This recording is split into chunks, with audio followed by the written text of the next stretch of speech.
Today in Oklahoma City, before the parade, the team will gather inside the Paycom Center for a ceremony featuring player speeches and the team hoisting the Larry O'Brien Trophy.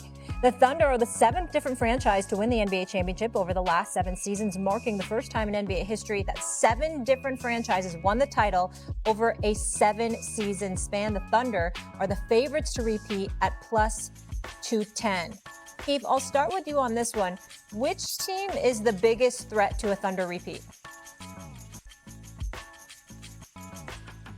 I would say there's a bunch of teams in the West, right? You got the Timberwolves that could get better. You got the Lakers. You got the Clippers. You got Denver. You got Houston. Like, I think all those teams are going to be contending, and it's going to be a tough West. You got the Lakers that I thought and a lot of people thought if they was to match up with the Thunder in the playoffs last year that the Lakers would win. I also believe the Clippers had a great matchup with them.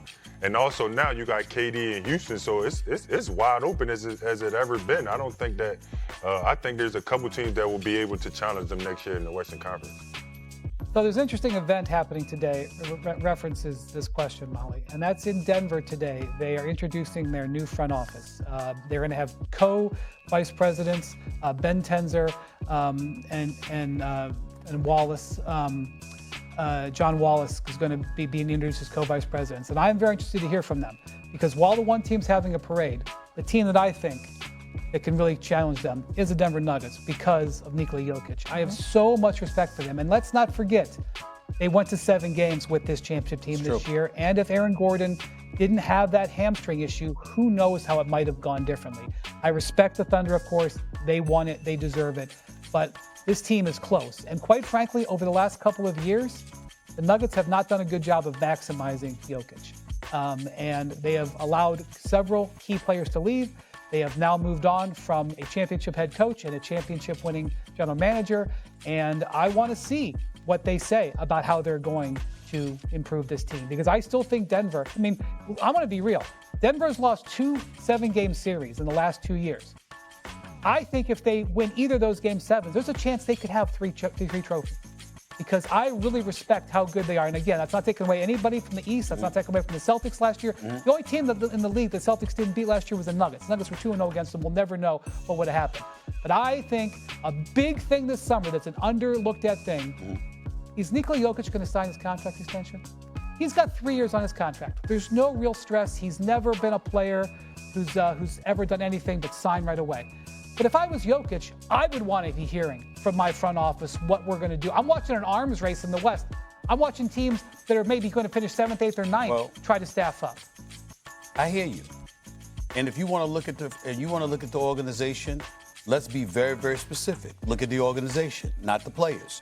Because had you kept Bruce Brown, had you kept Jeff Green, had you kept a Kentavious Caldwell-Pope, who obviously struggled in Orlando this past year, but had you kept those guys, instead of letting them walk out the door, what would have happened to the Denver Nuggets? They may very well have won at least one, if not both, of those game 7s, okay? Because they've clearly shown they have the ability to do it. Their depth was what we questioned. In terms of what they gave you, in terms of what their starting 5 and with Russ, whether he was starting or coming off the bench, depending on which game it was, you looked at them and said that they had some of the pieces, but you questioned their depth and how much you were asking of Nikola Jokic in order to deliver the day. We know what Jamal Murray can do come postseason time. We know what he is. We know what he has shown himself in too many big moments. And you're absolutely right about the health of Aaron Gordon. But since we're bringing that up, if we're going to look at the organization, you got rid of the coach and your GM. So now you're replacing them, and then you got dual individuals. You got 2 individuals playing a certain position in the front office. Okay, let's see what they do with that. But I'm going to throw out this name, and obviously health predicates everything. We understand that. A healthy Dallas Mavericks would be my answer to this question. Because when I watch OKC over the last 2 years, I watched the Dallas Mavericks take them out in 6 games last year.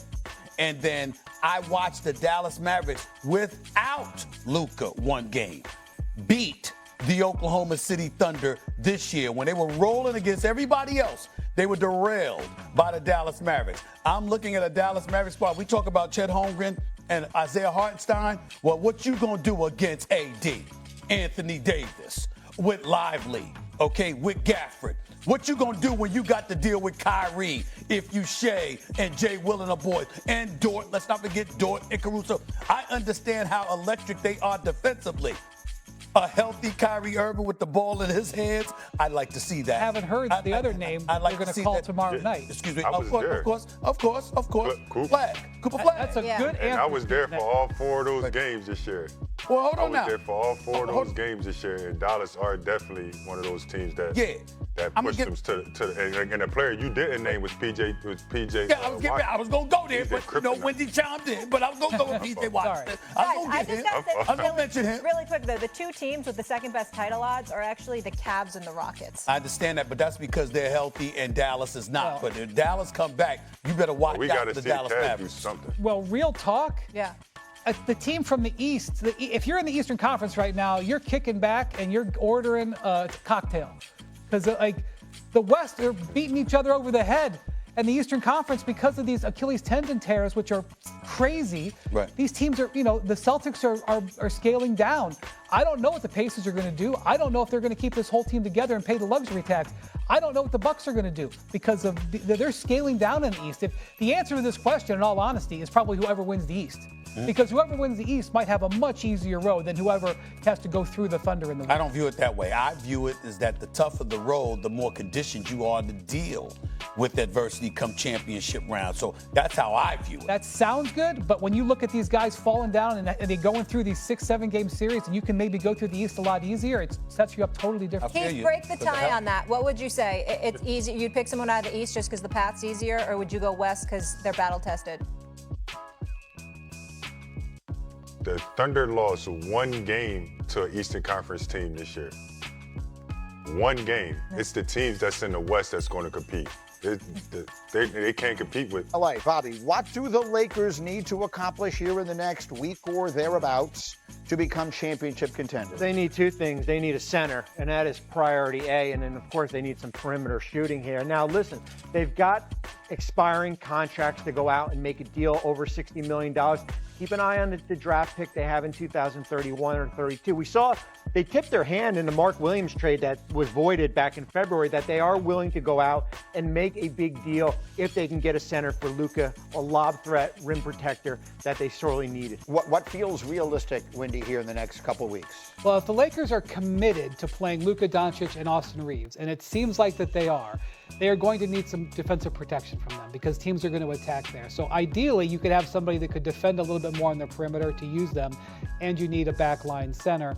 The Lakers are going to come into any negotiation, as Bobby said, knowing that they gave what they gave for Mark Williams last year, so teams are going to be looking for that first-round pick in the pick swap. So good luck to Rob Pelinka for trying to keep those on the table if he is going to try to make a bargain deal. Yeah, he made the great move for Luka, and now we'll have to make a few more. Keith, you were there with the Lakers.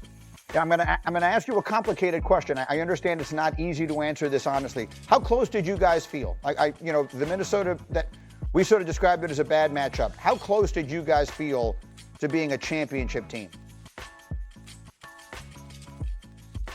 We felt extremely close, honestly, right? The matchup, like you just said, was the big thing, but